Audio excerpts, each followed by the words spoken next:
अपने जीवन में सशरीर जीवित होते हुए उनकी इच्छा हुई कि मैं समाधि लूं। इसके पहले भी जो पूर्वज थे यहाँ, उन्होंने बताया कि महाराज ने पहले समाधि ली कई वर्षों की और उसके बाद सशरीर जीवित निकले समाधि में से।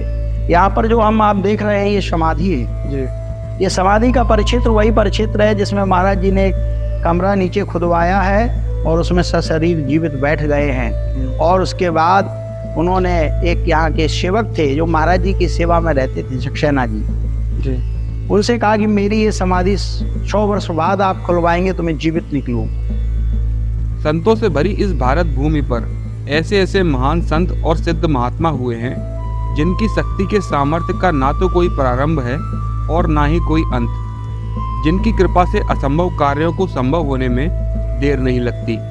ऐसे ही एक सिद्ध संत हैं समाधि लीन पूज्य श्री पागलदास जी महाराज, जिनको समाधि लिए तो करीब 250 वर्ष हो चुके हैं, पर उनके तप की सिद्धि और शक्ति का प्रभाव ऐसा है कि असंभव संभव होता है और सामान्य जन सिद्ध। ऐसे ही कुछ अविश्वसनीय तथ्य और कहानियां जुड़े हैं पागलदास जी महाराज से, जिनके बारे में देखेंगे जानेंगे आज के इस वीडियो में। तो मित्रों, भारत की यह भूमि शुरू से ही महान तपस्वी संत और सिद्ध महात्माओं की दुर्लभ भूमि रही है और यहाँ कई ऐसे संत हुए हैं जिनकी सिद्धि और शक्ति का प्रभाव समाधि के बाद भी वर्तमान में भी देखा जा सकता है। ऐसे ही सिद्ध संत रहे हैं पूज्य श्री पागलदास जी महाराज, जिनका समाधि स्थल भिंड के बरहा गांव में स्थित है और जहां आज के इस वीडियो में हम आपको लेकर चलने वाले हैं। हमारे साथ है पूज्य श्री आनंदेश्वर महाराज जी, जो स्वयं भी एक सिद्ध संत हैं और उन्हीं के कृपा साध्य शिष्य हैं। तो मित्रों, आइए फिर शुरू करते हैं।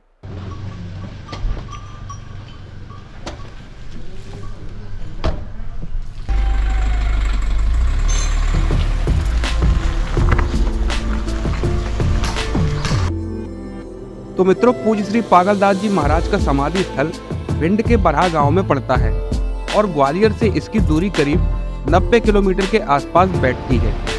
और यहाँ आप वैसे तो बस, टैक्सी इत्यादि के माध्यम से भी जा सकते हैं, पर मेरी नज़र में आप अपने साधन से जाएंगे तो ज़्यादा बेहतर रहेगा।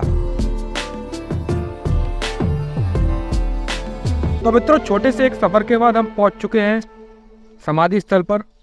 आइए आपको लेकर चलते हैं अंदर और जानते हैं इस स्थान से जुड़े इतिहास और उसकी खास विशेषताओं के बारे में।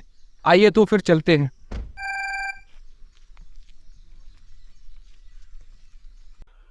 तो मित्रों, हम पहुंच चुके हैं समाधि स्थल पर।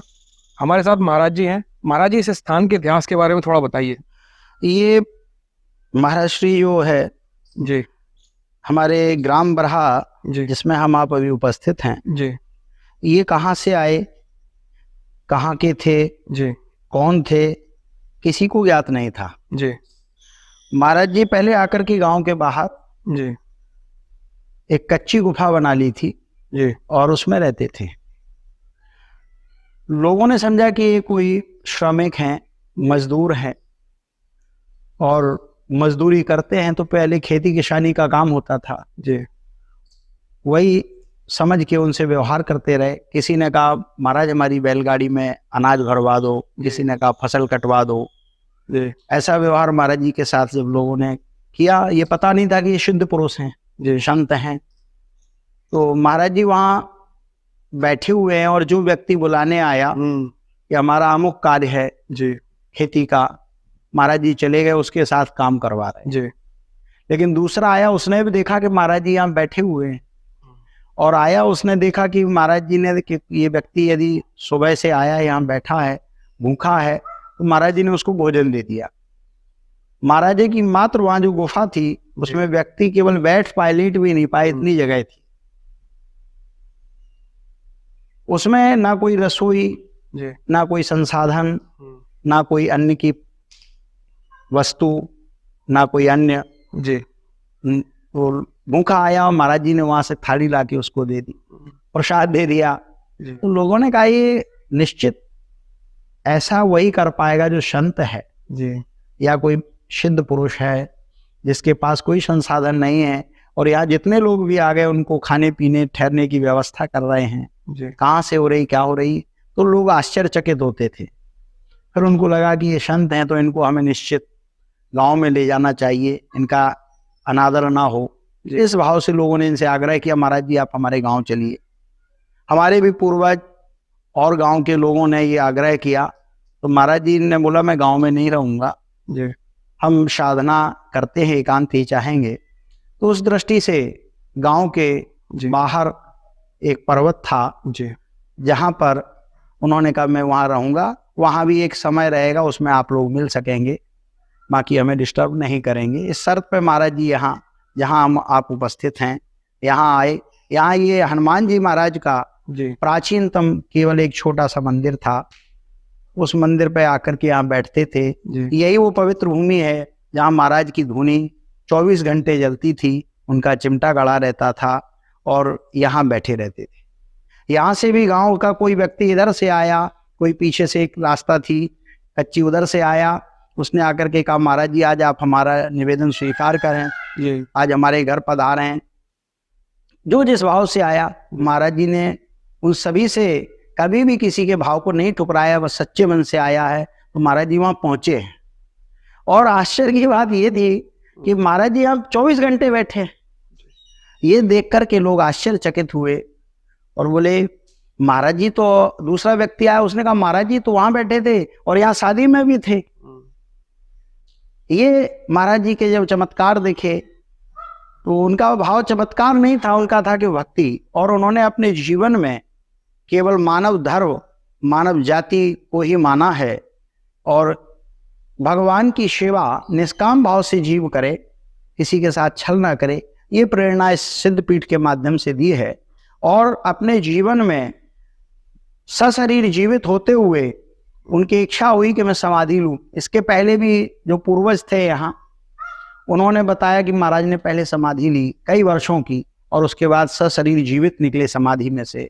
यहाँ पर जो हम आप देख रहे हैं ये समाधि है जी ये समाधि का परिक्षेत्र वही परिक्षेत्र है जिसमें महाराज जी ने एक कमरा नीचे खुदवाया है और उसमें सशरीर जीवित बैठ गए हैं। और उसके बाद उन्होंने एक यहाँ के सेवक थे जो महाराज जी की सेवा में रहते थे, सक्सेना जी, जी उनसे कहा कि मेरी ये समाधि 100 वर्ष बाद आप खुलवाएंगे तो मैं जीवित निकलूंगा। फिर बाद में बोलते हैं कि मैंने तुम्हें ये संकल्प दे दिया है। कुछ लोग कहते हैं 60 वर्ष के लिए था, अमुक अमुक किंवदंतियां उसमें आती हैं जो पूर्वज सुनाते हैं, जी जिसने जैसा सुना। तो महाराज जी ने ये समाधि ली, सबके सामने इसमें बैठे हैं जी और समाधि को बंद कर दिया। तब से आज तक महाराज जी समाधि में हैं। और जब थे महाराज जी तो उन्होंने उनसे सक्सेना जी से कहा कि तुम तो इतने वर्ष बाद अपना शरीर छोड़ दोगे, अब हमने तुम्हें संकल्प दिया है तो समाधि हम लेंगे, तुम जीवित रहोगे नहीं। जी ये भाव से महाराज जी समाधि ले गए हैं। लेकिन महाराज जी जब थे तो ये एक गुफा है यहाँ पे जहाँ महाराज जी बैठते थे, उसमें किसी का भी प्रवेश वर्जित था। जी वहां वो अपने ध्यान साधना में बैठे हैं, अपने भौतिक रूप से जब शरीर था। नित्य यहाँ से पीछे सनकुआ के लिए एक रास्ता जाता है, उस रास्ते से महाराज जी तब भी जाते थे और आज भी यहाँ कई भक्तों ने कई बार महाराज जी के दर्शन किए हैं। आज भी वो उस रास्ते से जाते हैं। उस रास्ते में ना तो कोई घर बन पाया, ना कोई उस रास्ते में बसाहट हुई। लोगों ने प्रयास भी किया, जिनके स्थान जगह पड़ती है अपने खेत के वहाँ कुछ बनाए, तो वो रात के रात में वो दीवार टूटी मिलती है, गिर जाती है अपने आप नैसर्गिक रूप से, कोई तोड़ता नहीं है। तो ये महाराज जी के चमत्कार हैं। और चमत्कार क्या, वो प्रेरणा ये देते हैं कि मानव सेवा निष्काम भाव से करें। ऐसी पवित्र स्थान पे हम और आप आज हैं। उनकी ये समाधि स्थल है, हनुमान जी महाराज का पवित्र स्थान है, हम आप वहाँ पर उपस्थित हैं। महाराज जी जो ये संत थे जी, तो ये क्या सिर्फ हनुमान जी के ही साधक थे? हनुमान जी की बाल रूप प्रतिमा यहाँ है, जी उनके समक्ष उनकी धुनी रहती थी, जी यही साधना करते थे। मानव सेवा पर वो जोर देते थे। वो यज्ञ अनुष्ठान पूजन ये कुछ भी, ये नहीं कि हम नास्तिक नहीं थे, मानते नहीं थे। वो ये कहते थे बेटा आज हम जो 1 रुपए यदि दान कर रहे हैं वो हमारी यथेष्ट कर्म से कमाया हुआ है या अधर्म का है। दान वो करना चाहिए जो हमारे सत्कर्म से हो। और वो फकीरी गद्दी थी ये। कभी भी उनने अपने पास कोई 1 रुपए नहीं रखा, यहाँ कोई निर्माण नहीं चाहते थे। कई भक्तों ने यहाँ कई बार निर्माण का प्रयास किया, वो स्वीकार नहीं हुआ और उनकी इच्छा से आज भी आप ये पीठ देख रहे हैं यथावत है। तो महाराज जी, जैसा कि हम जानते हैं कि पागलदास जी महाराज आपके कृपा साध्य गुरु हैं जी। क्या आपके निजी जीवन में कोई इनसे जुड़ा हुआ अनुभव आप बताना चाहें? बिल्कुल ठीक बात। देखिए, उनकी कृपा सदैव हमारे साथ रही है। उनकी अनुभूति हम क्षण प्रतिक्षण करते हैं। उनकी कृपा से ही ये जीवन संभव है, आध्यात्मिक यात्रा संभव है। उनकी सदैव कृपा हमारे परिवार पर, हमारे वंश पर रही है। हम छोटे थे जी उसकी एक अनुभूति आपको सुनाते हैं। जी। मैं नित्य पूजा करता था। हनुमान जी का जो मंदिर है उसमें द्वार पर एक सांकर जो है, जो भैंस के गले में सांकर डालते हैं, वो सांकर उसमें डाली जाती थी। गेट बंद कर देते थे रात में भगवान का शयन करा के। जी हमारे घर के लोगों ने सोचा कि ये पूजा में ही रत रहेगा और हो सकता है ये संत बन जाए, महात्मा बन जाए, तो इसका जीवन कैसे संभव होगा। इस दृष्टि से कि भाई भगवान की पूजा करे लेकिन बहुत अधिक ना करे, गृहस्थ आश्रम में जितनी होना चाहिए उतनी करे और अपनी पढ़ाई की ओर ध्यान दें। इस भाव से उस मंदिर की चाबी छिपा दी गई। और हम बचपन में जब उस मंदिर में गए तो हमने देखा वहाँ ताला लगा हुआ है, सांकर पड़ी हुई है। मुझे ये ज्ञान भी नहीं था कि ये सांकर कठोर होती है। हमने उसको खोला, बड़े कोमल भाव से वो खुल गई और हम जाकर के भगवान की आराधना करने लगे, ध्यान करने लगे, सेवा की भगवान की। जब घर के लोगों ने देखा कि ये सांकर इसमें जो पड़ी थी अंदर कैसे पहुंची, मुझसे पूछा, तो हमने उनसे कहा कि ये सांकर टूटी हुई थी, इसको हमने जो है ऐसे घुमाया तो कुंदा घूम गया और हम अंदर पहुंच गए। ये चमत्कार मेरे साथ हुआ। उन्होंने समझा कि शायद ये चाबी चुरा करके अंदर पहुंचा है वाला। इस भाव से अगले दिन भी उन्होंने जब मुझे देखा तो मैंने उस सांकर को खोला। जो सांकर आज लोहे पीटे भी गढ़ते हैं तो बिना हथौड़े के और घर के नहीं खुल पाती है, वो सांकर बिल्कुल रस्सी की तरह खुल गई। ऐसे कई चमत्कार यहाँ पर। सर्पदंश, सर्प के काटे हुए व्यक्ति हम आप उपचार करते हैं।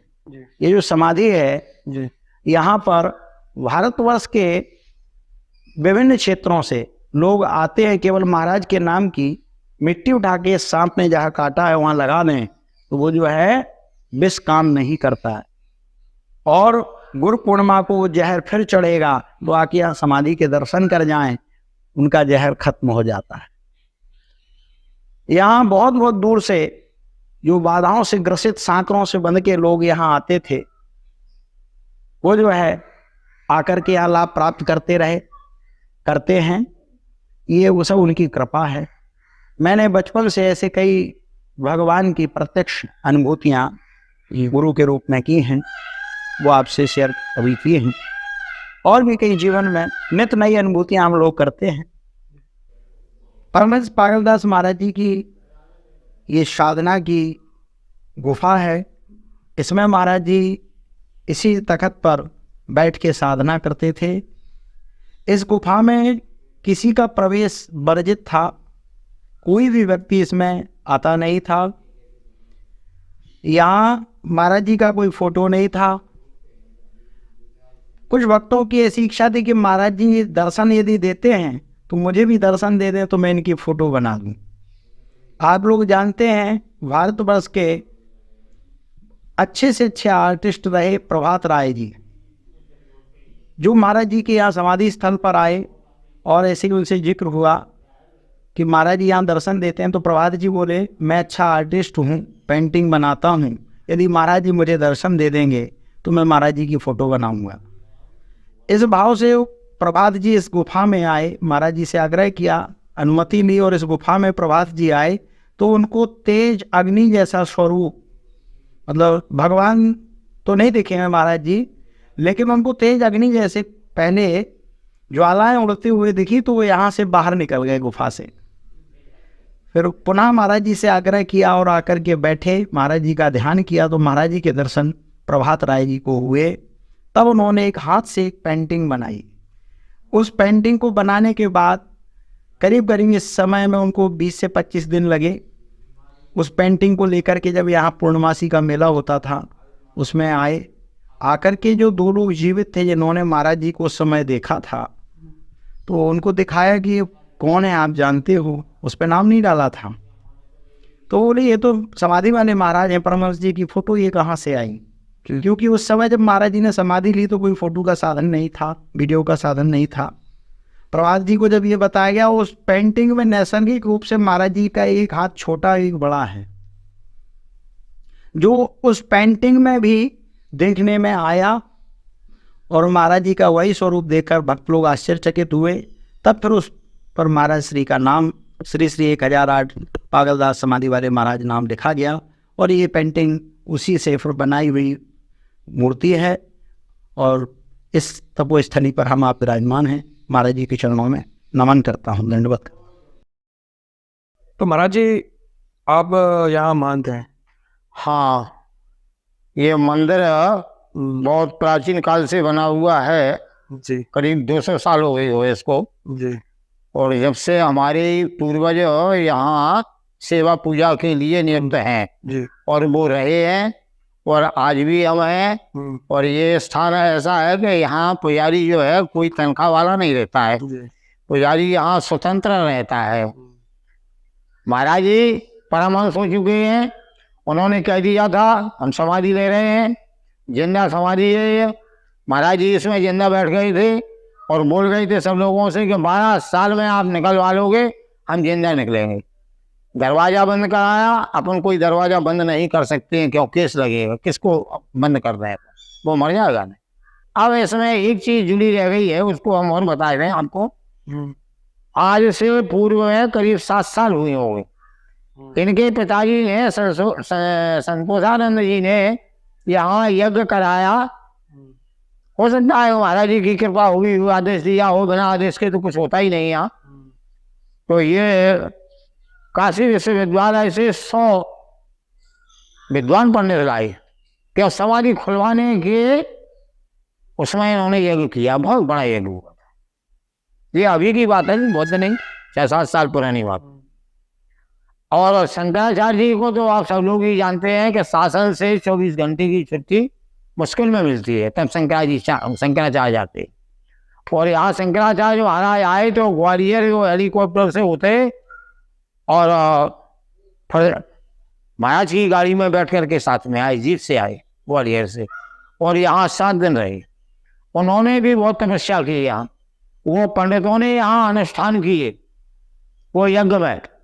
लेकिन जब एंड टाइम आया आखिरी दिन, तो इन्होंने निवेदन किया महाराज जी से कि वो काम, बोले वो नहीं होगा, वो होगा पुजारी जी यदि कह देंगे तो खुल जाएगी। यहाँ आए, हमसे पूछा तो हमने निवेदन किया हाथ जोड़ करके, वो महाराज जी आप जो है एक दशा के मालक हैं और ये विद्यालय से निकले हुए हैं, काशी जो विश्वविद्यालय है, और ये पंडित जी भी कुछ नहीं करते, ये आप लोग आज्ञा दें या जे दें। हमसे महाराज जी ने ना कहा ना हाँ। हम इस बारे में न तो ये कह सकते हैं कि हम आपको रोक रहे हो कि समाधि नहीं खुलेगी, और ना हम आपसे हाँ कर सकते हैं कि आप समाधि खोल दीजिए, आपको जैसा लगे। तो फिर यहाँ महाराज जी ने केवल यही उत्तर दिया कि नहीं, उससे अब कोई टच नहीं करो, अब जो कुछ होगा आने भविष्य में देखा जाएगा। तब से न कुछ हुआ।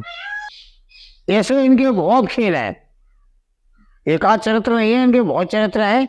अब वो यही जैसे तुलसीदास जी ने कहा है कि 12 कथा पार नहीं लगे भगवान की हम सवाई चरित्र गा लें तो रामायण इतनी बड़ी बन जाएगी कि वो फिर मूल पर भी नहीं चलेगी। इसलिए इनके बहुत बड़े चरित्र हैं, क्योंकि ये 85 वर्ष रहे यहाँ। 85 साल की जब इनकी उम्र हो गई है तब उन्होंने ये समाधि ली। मेरे पास एक ही है कि जैसे आप लोग आए और यहाँ अर्जी लगाए तो उस अर्जी के ऊपर महाराज जी नंबर देते हैं, और वो शनिवार को ही और मंगलवार को बैठते हैं आज भी। तो दिन में आपने अर्जी लगा दी, रात्रि में हमने पूजा करके वो आपकी अर्जी उनके चरणों के नीचे रख दी, बोले हमको उसके ऊपर नंबर लिखा मिलेगा, उसके द्वारा आपको जवाब दे दिया। यार नंबर लिखने वाला कौन? महाराज जी लिखते ना। इसलिए मैं ऐसे पुष्टि करता हूँ कि महाराज आज भी जीवित है, इसलिए उनका नाम परमहंस उसी समय रख गया था। वो परमहंस हुआ है, हंस माने ईश्वर होता है, ईश्वर में लीन है, शरीर उन्होंने न छोड़ा है और न उनको छोड़ना है। बोले सदगुरुदेव भगवान की जय। बहुत बहुत धन्यवाद महाराज। और मित्रों, उम्मीद करता हूँ कि पूज्य श्री पागल दास जी महाराज का समाधि स्थल घूम के आपको काफ़ी अद्भुत महसूस हुआ होगा। इस तरह के और वीडियो देखने के लिए सब्सक्राइब करें हमारे यूट्यूब चैनल ट्रैवल विद को। तो दोस्तों फिर मिलते हैं एक नई जगह और एक नए वीडियो के साथ।